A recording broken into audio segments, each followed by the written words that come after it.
Hi everybody, this is Liam Hulse and you are listening to the Market Watch Review. In today's release, we'll cover the following topics: abnormal growth of the ECB balance, new data on unemployment in the United States, the US election race and Donald Trump's fresh rhetoric. The European regulator increased its balance sheet by a rather significant 170 billion euros. Compared to the week earlier, the increase was only 32 billion, which is 5 times less. Thus, the ECB now has almost 7 trillion euros on its balance sheet. This is the second most powerful injection of monetary liquidity after the global lockdown.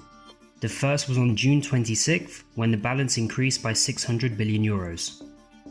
As we know, such a sharp increase in the amount of money printed negatively affects the value of the national currency. We see this in the euro quotes. While Europe is accelerating the economy with new printed money on the neighbouring continent, on the contrary, at the request of the current president, such incentives are postponed until the end of the elections.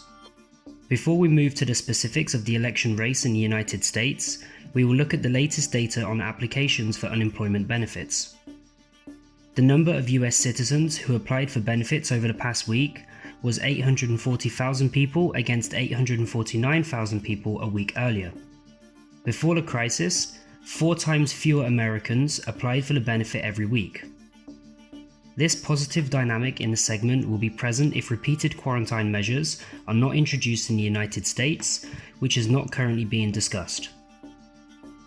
Moving to our last topic, the US election race and the latest statements of the current US President Donald Trump.